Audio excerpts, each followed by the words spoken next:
I'm excited to welcome you to this workshop where we'll explore what it takes to understand the practical overviews of essential cybersecurity practices for small and medium-sized businesses. This session gives small and medium-sized businesses a clear guide to essential cybersecurity practices, and you'll learn about the biggest security risks, their potential impact, and practical steps to protect your digital assets from spotting phishing and ransomware to building incident responses plans, all in a way that fits your budget. So I'm looking forward to an insightful session with you. So let's get started. My name is Liz Manihakiza, and I'm the program coordinator here at Membership and Community at CanWCC. I live and work on the lands of the Tsuut'ina, Stoney Nakoda, and Blackfoot Nations, as well as the Métis Nation in a region covered by Treaty 7, colonially known as Calgary, Alberta. The Canadian Women's Chamber of Commerce is the first and only Chamber of Commerce for women-identified and gender-diverse business owners in Canada. And as a Chamber of Commerce, we represent your needs with the government, and our position and title as a chamber gives us access to people who impact change. We exist to improve the quality of life for the over 1 million entrepreneurial Canadian women through advocacy with policymakers, and we aim to build a healthier and more inclusive Canadian economy. Now, we are here to amplify the stories and the voices of women identified and gender diverse entrepreneurs and to fight for their economic equity. So for now, let me introduce you our host today, CanWCC member Sem Ponnambalam. Sem is an internationally recognized leader in AI cybersecurity and data privacy. She is a former senior advisor to two Canadian prime ministers, representing Canada at the World Economic Forum and the G20 Youth Summit on Cybersecurity.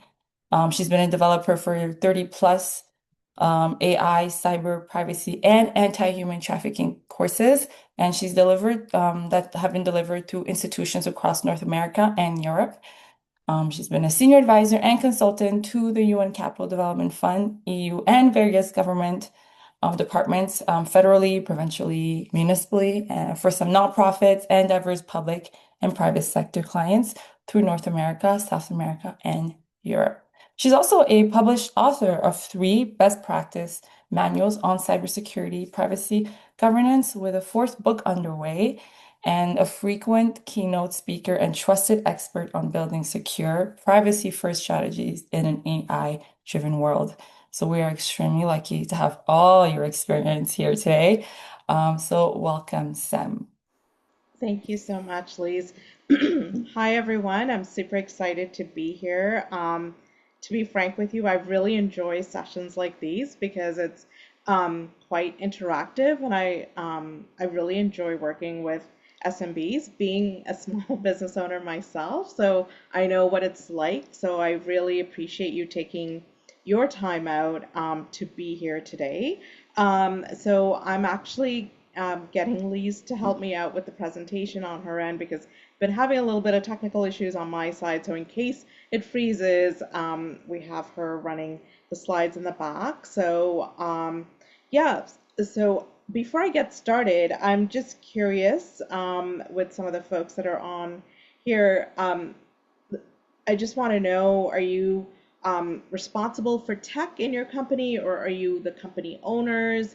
You can respond on chat or even just put up your hand because it'll give me an idea. So as I go through the presentations, I can try to focus on examples specifically to each of your needs if possible, or majority of your needs anyways. But yes, business owner. Okay.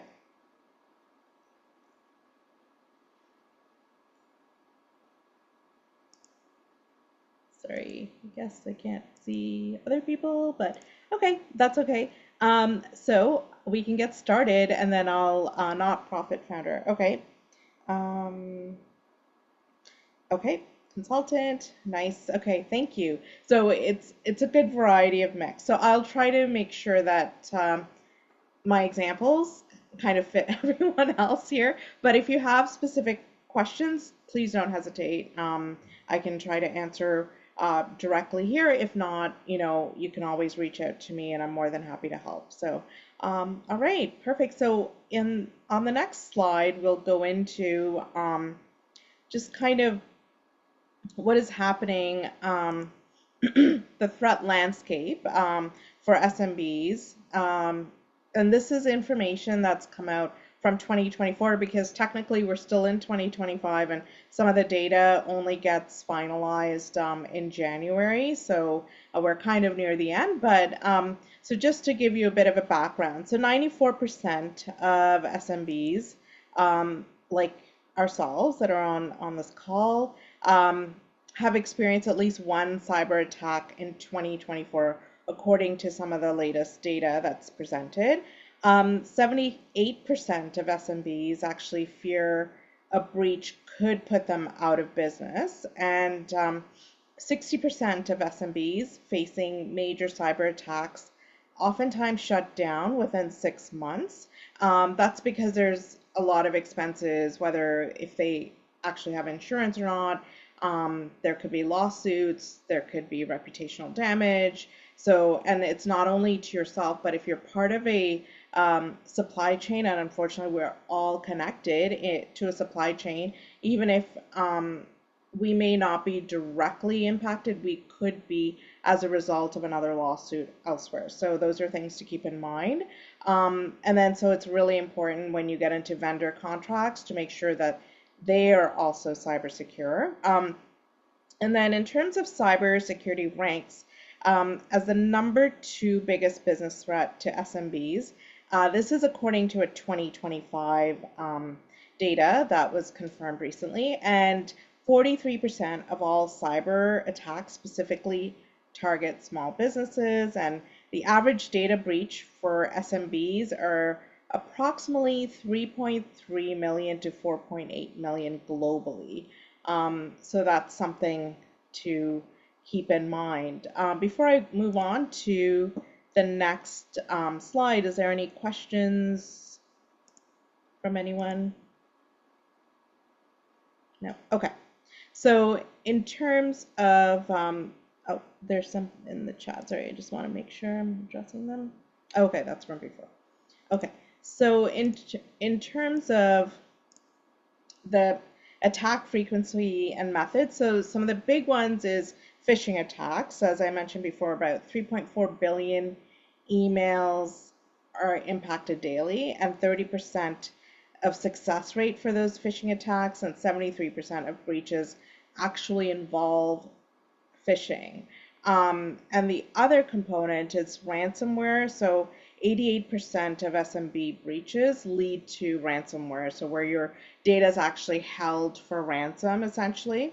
And 20% increase year over year. So that's been an average of a 1 to 2 million increase in ransomware since last year to this year. So that's on average. And then how this is actually taking place is through social engineering. Like me, everyone has social media, especially for their business. And it's not only your social media for your business, but if they know that you're a consultant or a business owner, or if you work at a specific organization through either your business or your organization's social media page, then they can trace it back to your personal page, and then they can actually use something called social engineering, where they start asking questions, they become friends with you, and so on, and then that's a means of breaching into the system. So unfortunately, it is much more rampant now, especially with AI being used. So there's a 350% more successful for SMBs that are unfortunately hit with social engineering versus larger enterprises. And 95% involve human error because you think, oh, it's actually someone that you know, but in fact, it's a bot or someone else pretending to be you. Any other questions before I move on to the next slide? Okay, so I think we're good.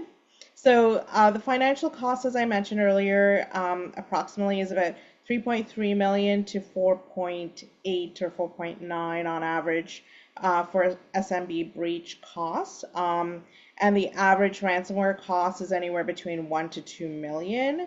And as I mentioned before about the shutdown an SMB could shut down within 6 months, and that's an average of 60%. So, but the global cyber attack cost projections annually by end of 2025 is predicted to be 10.5 trillion annually. So unfortunately, this isn't something that is going to be going away. It is only going to get worse as technology starts being employed for nefarious uses, not only good stuff that the rest of us use it for. So, any questions with this slide? Yep. Okay.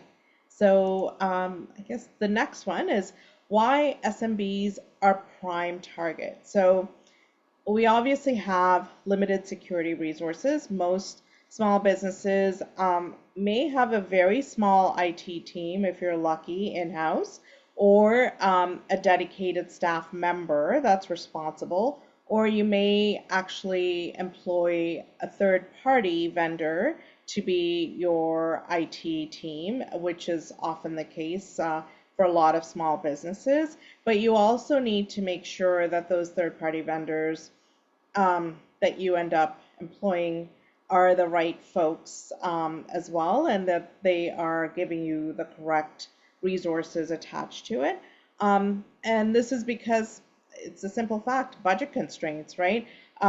Small businesses can't afford the enterprise level solutions, so they're going to be looking at cheaper solutions. And sometimes it doesn't mean you get the right teams as part of it.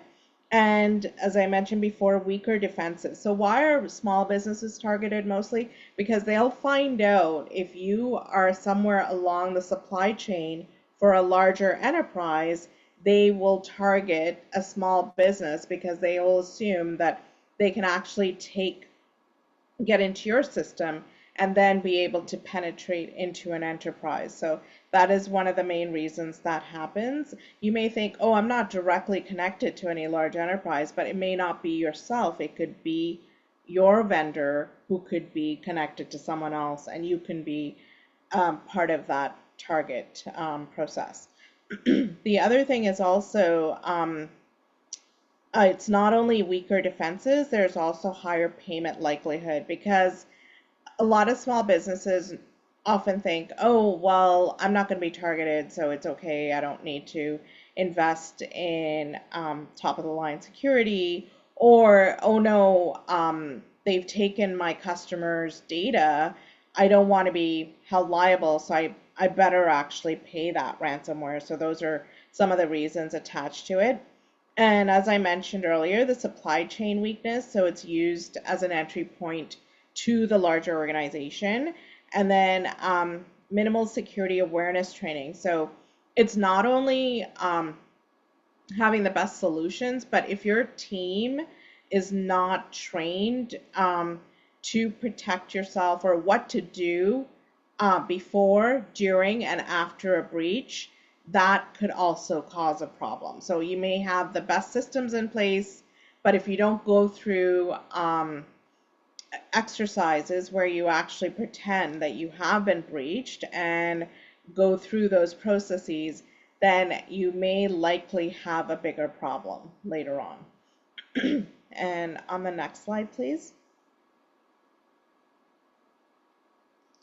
Okay, here we're looking at, so I've broken it down into a 1 year process of steps that you can take as a small business owner and things that you can do that is not too expensive but will protect you. So one is multi-factor authentication. How many of you employ that right now for your organizations or are part of it? Okay, that's good. That's huge. Enabling really good multi-factor authentication is critical, not only for your email, but your admins, your banking needs, all of that. So the other thing is also use app-based authenticators, for example, like Microsoft Authenticator or Google Authenticator. That's really good because then you'll know it's actually, you know, the person who's claiming to be the person on the other end. And then enforcing multi-factor authentication for remote access. So let's say you're accessing something through a VPN or a cloud application. You want to make sure that those systems are in place. Sorry, curious about physical authenticator keys. You could use it for sure, but I think it's much faster with something like Microsoft Authenticator, but definitely physical for sure. I'm not claiming that you can't. That is your choice, but that's fantastic that you are using it, so that's great. Thanks, Jennifer. So the next one is you should test recovery procedures. So if you have any backup codes or emergency access, you want to make sure those are protected. So by doing a lot of this actually reduces your risk by almost 99.9%. So that is pretty amazing. So I'm super happy and proud of all of you that are already using this. So great job, everyone. And on the next slide, we're continuing along the tier one, so it's strong passwords and data backups. So the first one is password management. So it's good to use good password managers, enforce any characters that are 16 plus character passwords, eliminate any password reuse. So I encourage folks that come to me for help to change their passwords ideally every month, but at least quarterly you should be updating your passwords if you're responsible for your teams to do that. And but yeah, so that comes out to the change every 90 days to quarter basis. So that's basically what most folks would say. And then there's the 3-2-1 backup rule. So always have 3 copies of your data, whether it's not only your own data for your organization, but any customer data that is needed that you use quite often. Also have 2 different storage types, one off-site, which is air-gapped. So that means you can't have access to any other parts of your system. So let's say someone did breach your system. If it's air-gapped, you can shut off access from one part of your network to the other. So even if there's a breach, then you can say, hey, they tried to get into one part of the network, but the rest was not impacted. So that's one way of doing it. And I would also encourage you to test quarterly. So this would be doing pen tests. And this is something that you don't have to spend a lot of money on. Like you can, if you get into a program with a company that can offer you quarterly pen tests at a reduced rate, that's something that they can do as part of like a yearly package for you. So just to keep that in mind. So on the next slide, so this is going to security awareness training. I'm just curious.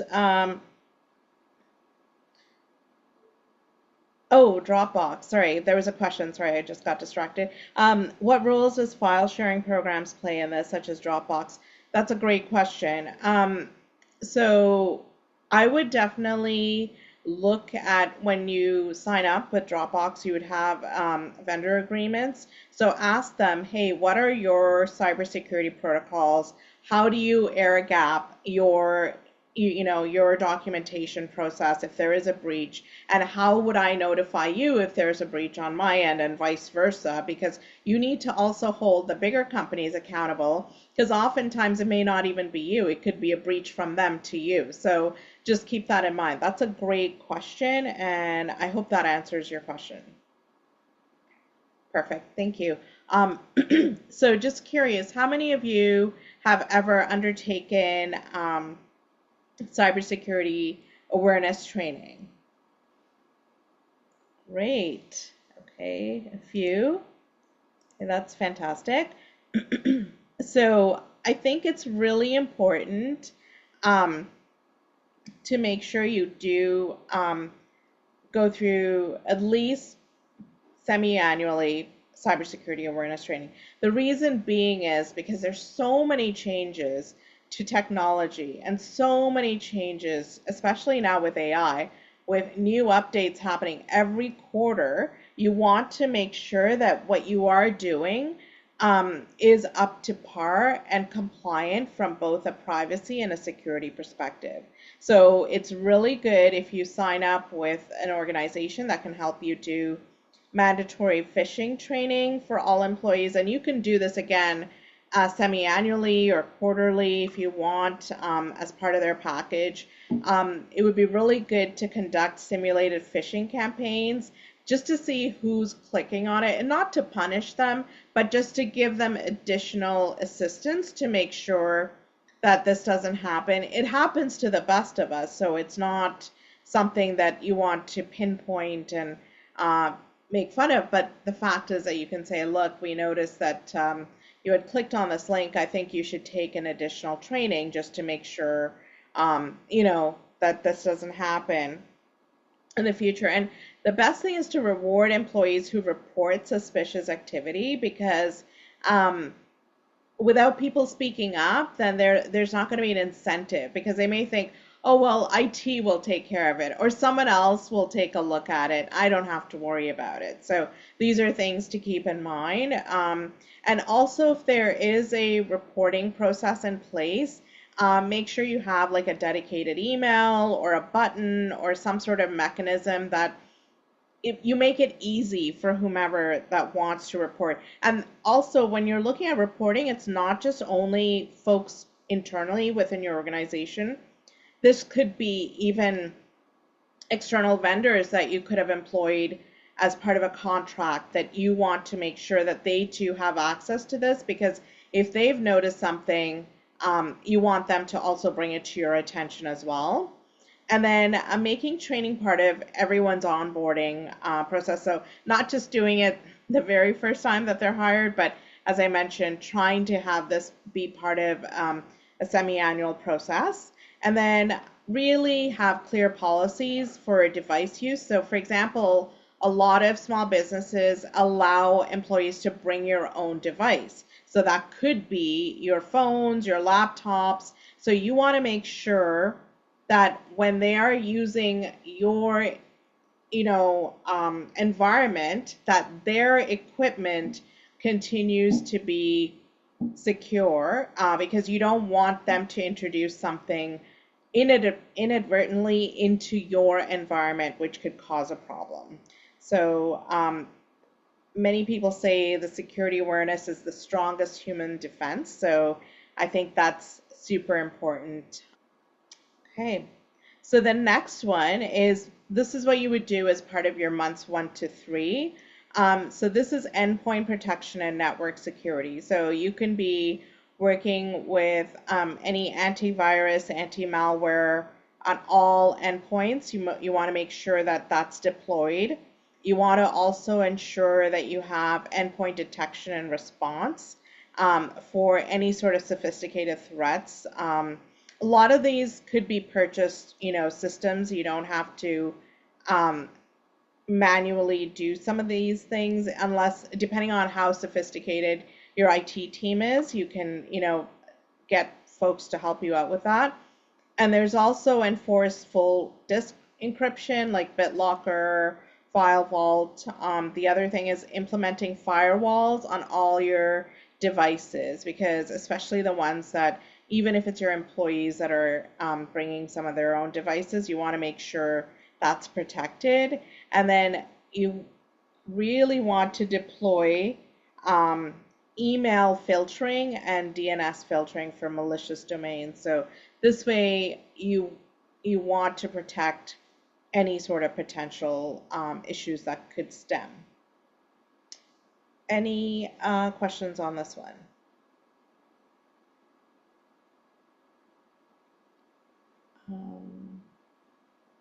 Okay, perfect. Um, who can help us if with, oh, for the, yeah, you can contact organizations like my company works with this. So if there's, if you have any questions, please don't hesitate, please reach out. But yeah, but we can certainly go through. And just remember, you can always reach out to me through Circle, and we can, ask away if you have questions now or later on. It's not, I won't. I'll be more than happy to help you out the best I can. So in terms of the next tier, we're focused on vulnerability management and zero trust. So the first thing is patch management. So this is like when you know that your software is outdated or certain there's a website called Common Vulnerabilities and Expose it, so it's CVE, and it's where you can actually find any sort of common vulnerabilities, and this is actually shared by users like you and me or by tech teams from different organizations. So this way we can be like, oh, this is Microsoft Teams has to get patched if you're on this version of it. So then you can actually take a look. So it's really important to review any of the patches. So get your tech teams to go through, if possible, see what are the patches. Are they reviewing it every month? If it's an urgent patch, which they will highlight in some of those websites, and it's free, you don't have to like pay for it. Like it's just a free subscription. You can even search online. It'll tell you what are the latest critical patches or urgent patches I need to be aware of. Um, that'll come up, and then in 2024, there was over 29,000 plus common vulnerabilities that were actually shared with everyone. So that's what was documented. So I'm sure there's a lot out there that hasn't been documented. So it's really important to track and automate any of your updates. So when you sign up for any software, ask your vendor or your tech teams to say, can you ensure that it updates automatically, and then I get a log as to what's been updated or not, because then you can quickly see, oh, actually my organization is up to date with the Microsoft Teams update. So just to keep that in mind, right?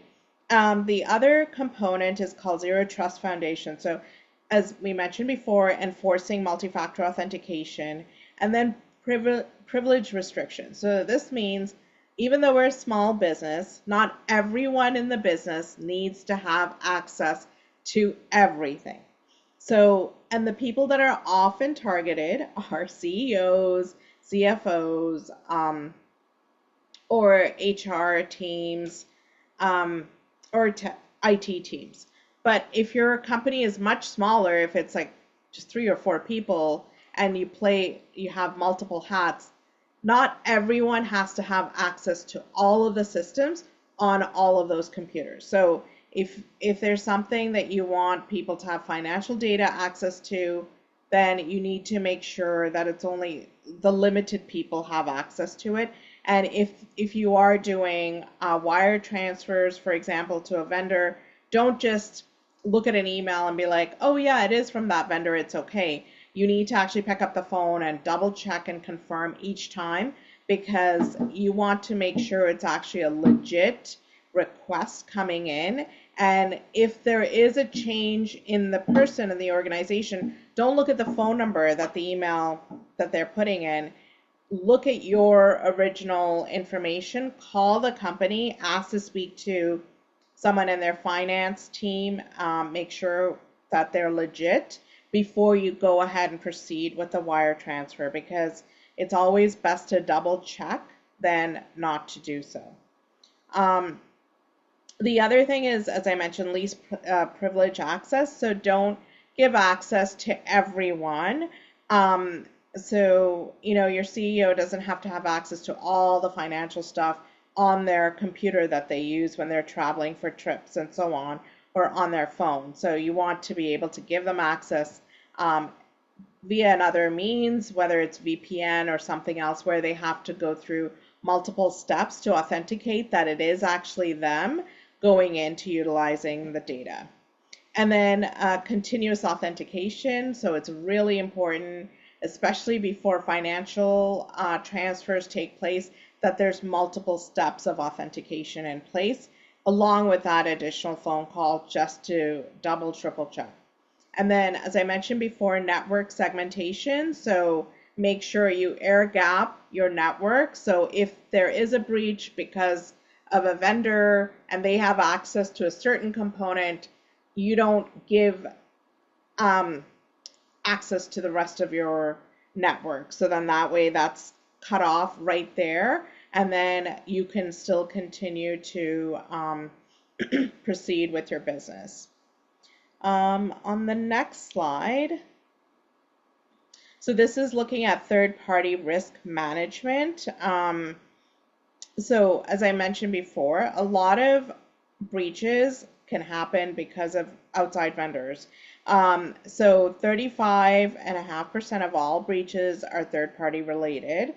41% of ransomware originates via third parties. And this is, we need to keep in mind, these are only the numbers that have been reported. So this is not even the actual numbers. It could be a lot higher, but a lot of people are afraid to report, or it may not show up in 2024 and could show up in 2025. So just to keep that in mind. So it's really important to create vendor security assessment questionnaire. If you don't have one, please reach out to me afterwards. And I'd be more than happy to help you get one prepared based on your organization.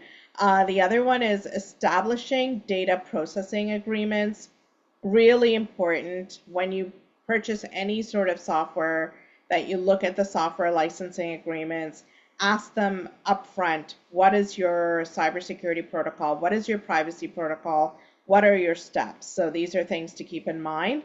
And ask them to see their vendor certifications. Just because they say, oh, I'm SOC 2 or I have ISO 27001, a lot of people can say it, but you want to be able to verify before you sign any sort of vendor agreement that you actually, that your team actually approved it. So, and the next one is, as I mentioned before, segregate vendor access. So they don't have to have access to all of your networks, your entire system. And most importantly, once the vendor has finished their contract with you, immediately create a work order in place so then that their access is terminated. Okay, any questions? Are we good? Okay. So the next one is advanced resilience. So this is from 3 to 12 months. So this is where I mentioned having an incident response plan. So this is based on the NIST framework, preparation. So a lot of teams have cross-functional roles.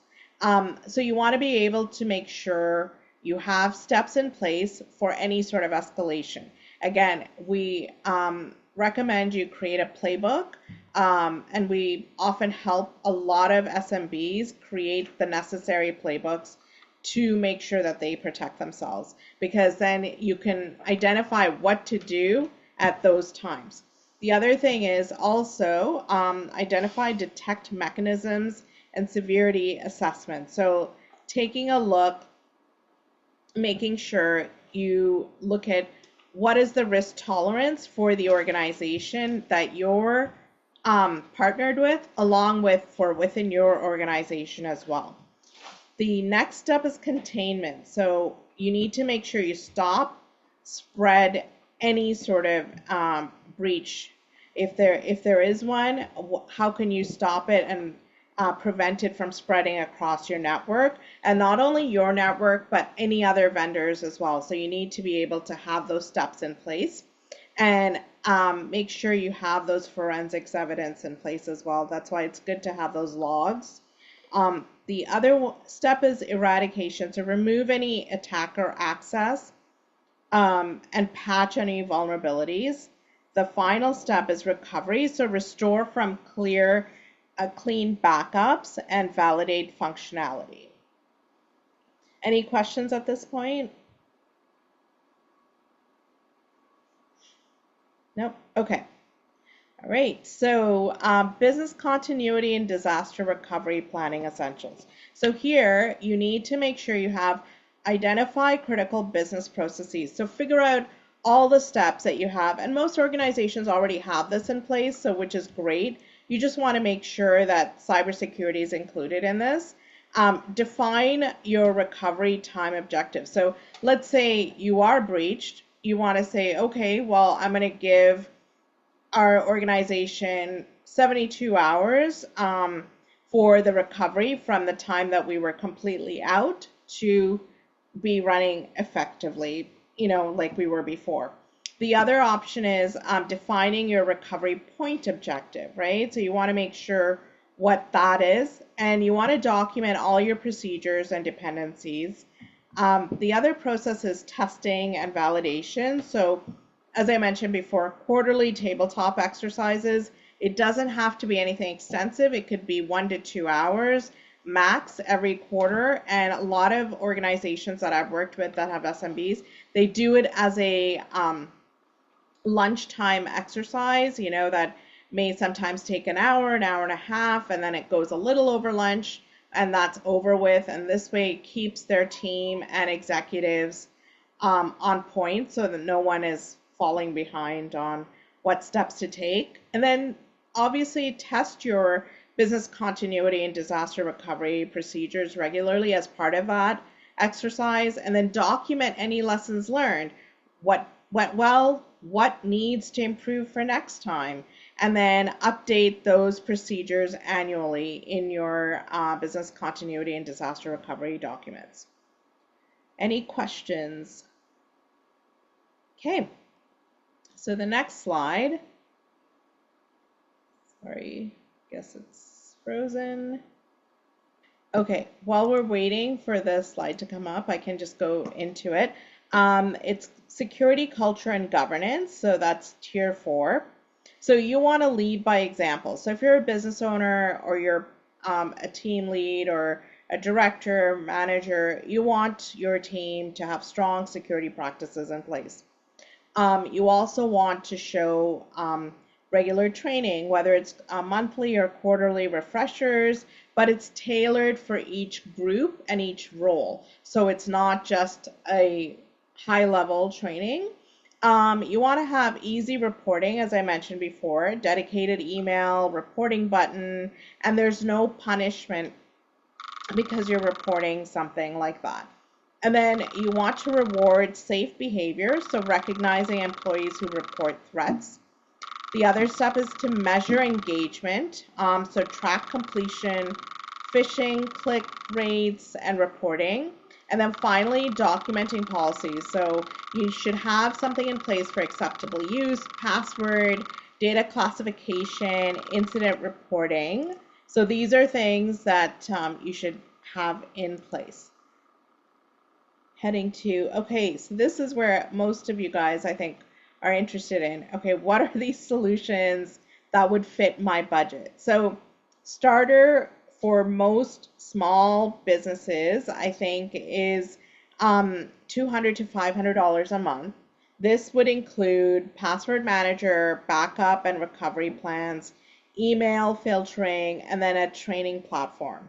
This way you have the very bare basics and you don't have to worry about something that is too much that's outside of your budget. The other process, which is the step higher, is about $1,000 to $2,000 a month, and this is managed through a third-party organization where they do vulnerability scanning, network firewalls, virtual CISO consultant that you can speak to with regards to any questions. So this would be the next step up from what you have right now from the basics. On the next slide, we're looking at cyber insurance.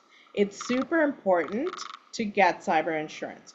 Oftentimes, a lot of small businesses may not qualify for cyber insurance if they don't undertake some of the steps that I mentioned earlier. So with cyber insurance, it'll help protect you from any cyber incidents financially. If there's a breach, ransomware, business email compromise, if there's a system outage, It helps with recovery costs, legal fees, customer notifications.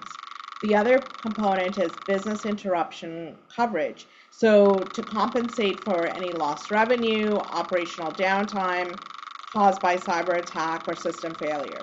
The next process is liability protection. So if a customer, a partner, or an employee data is exposed, including regulatory penalties that can take place, depending on which province you're located in, it varies on that.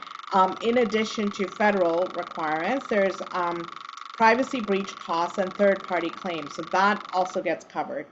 Incident response support, so this gives SMBs access to expert forensic teams, breach coaches, legal advisors, and press in case you need to manage crises quickly.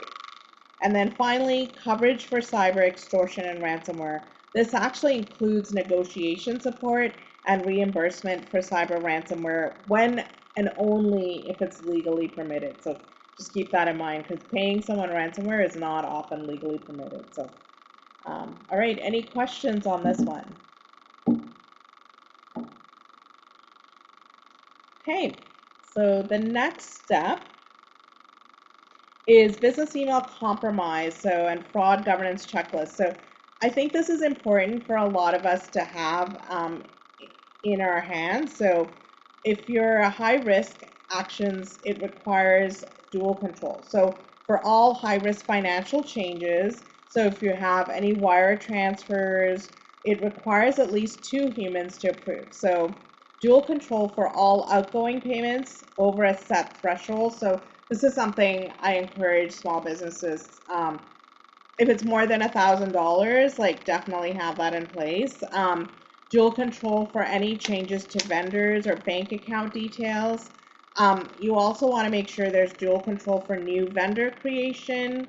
So it's always not only myself, but also someone on the other end. You want to be able to communicate on both sides. Make sure the approving individuals are not the same person submitting the request, because if it's a small organization, it's different if you know them specifically, but if it's a brand new person, I would contact the actual company information based on what you've signed on the contract, not what is being emailed to you. And then require one approver to be outside the immediate finance chain. So for example, the manager or owner, because you never know if someone isn't paying attention and they think, oh yeah, it's the same stuff as always. But the manager or owner is more likely going to be like, wait a second, it's a fresh pair of eyes looking at it, right? The purpose of this is it removes single point of failure that business email compromise actors often exploit. Any questions on this one?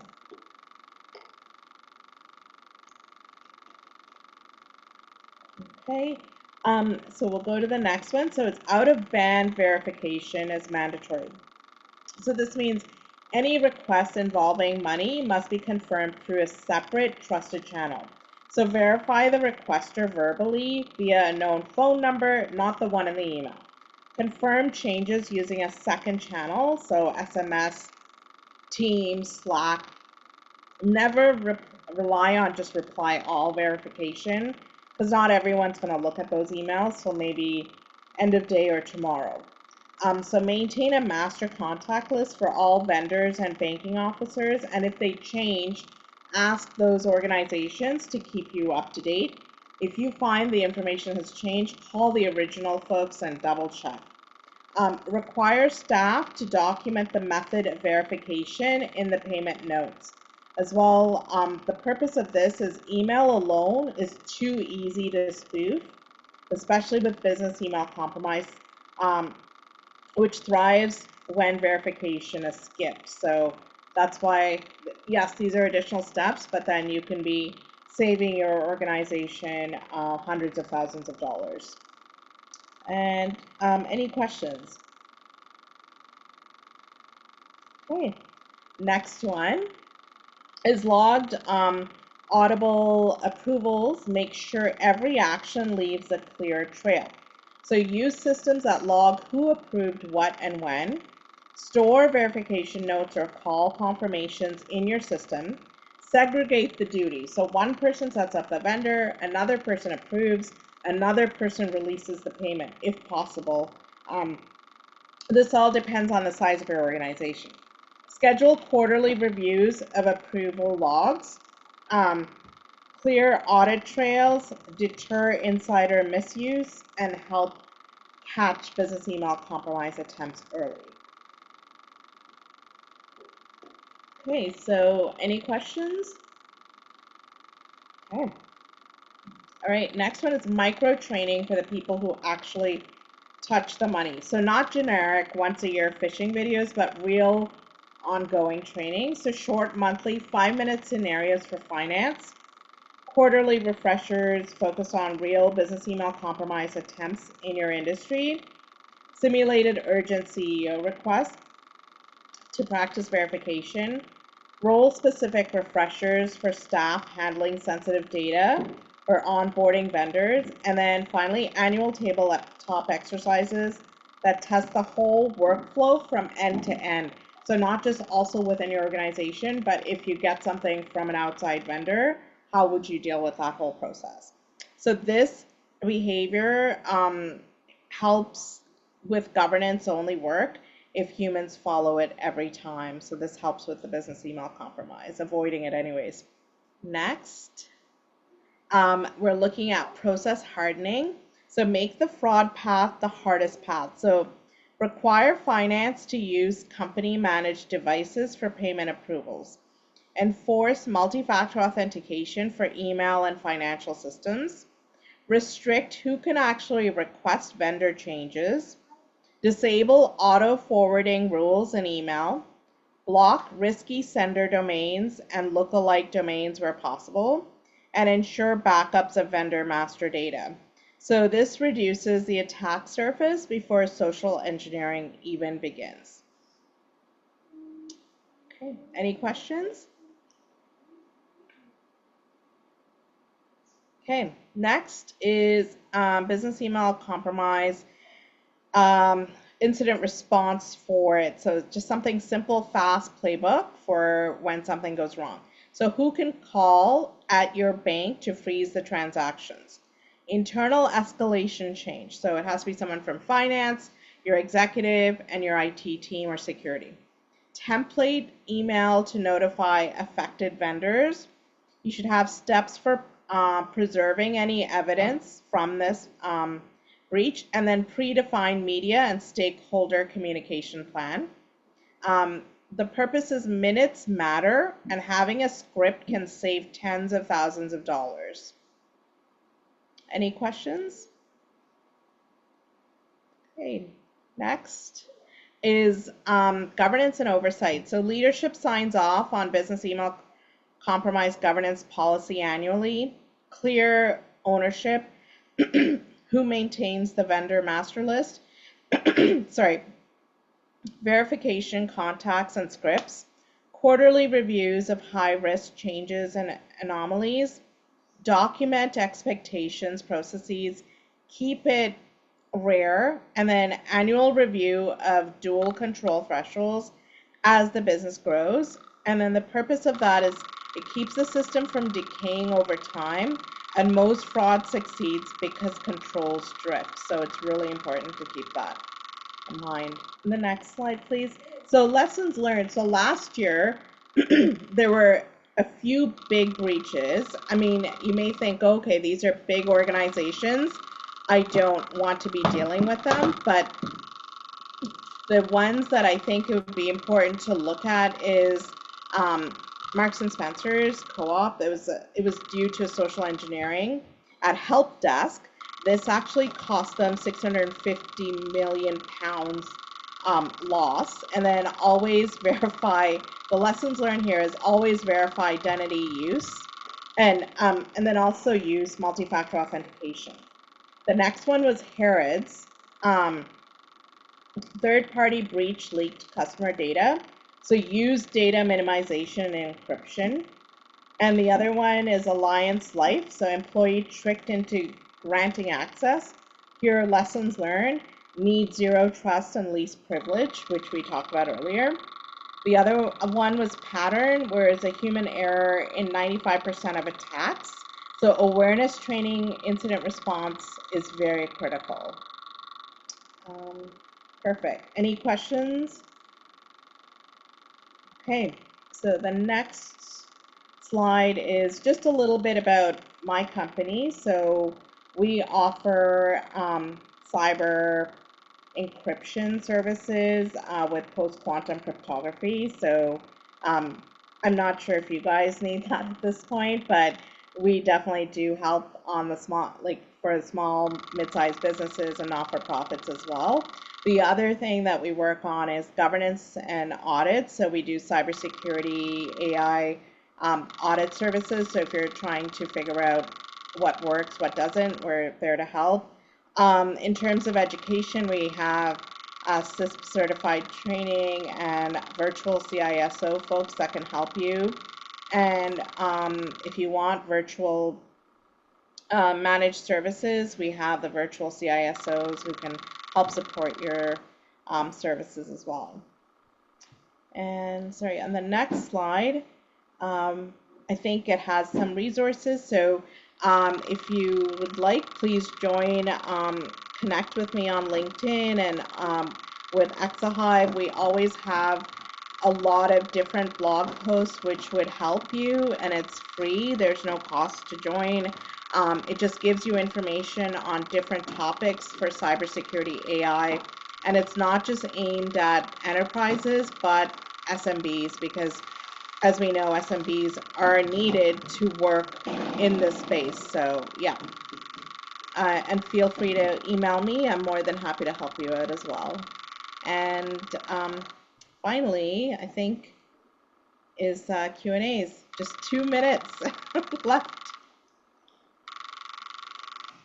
Hey, I have a question. Yeah.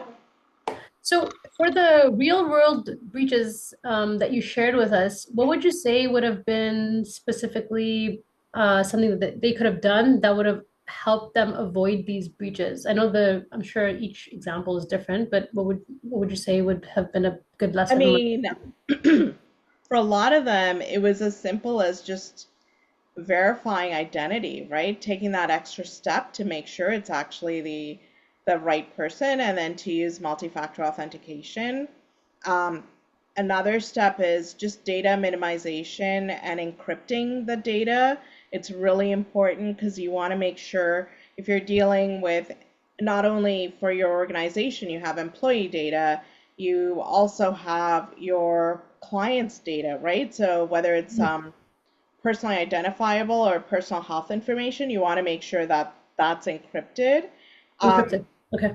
and the other thing is also just making sure least privilege. So, as mentioned before, not everyone within the organization needs to have access to everything, especially financial or all the data access. You know what I mean? Like, so Mm. it's really important to do that. And the most important thing is continual training and education. That's super important. And that's something that I I'm super passionate about, and that's why I write those blogs. My team writes those blogs, and we continuously provide that information for free. So I may not always tag Canadian, Women's Chamber of Commerce on there, but it's free for everyone. So I would encourage you to do that, to follow That's along. amazing. Yeah, I'll definitely check that out.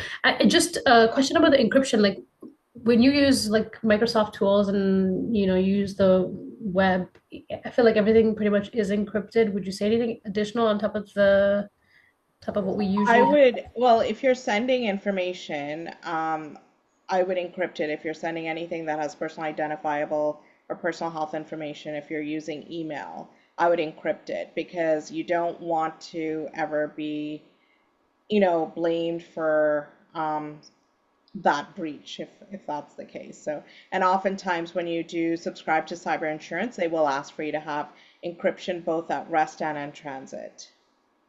Okay, so that's obviously something I need to look into because I have no idea what that means. But Yeah. someone, Feel yeah. free to reach out if you have any questions. So yeah, Thanks a lot, eh? Appreciate you're all the welcome. work. I'll definitely be checking out your blog posts. Okay, thanks. Thanks.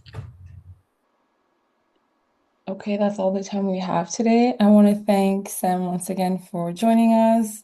Your Thank presentation was very dense with a lot of information. So we're really, once again, happy to have all your experience you. shared with us.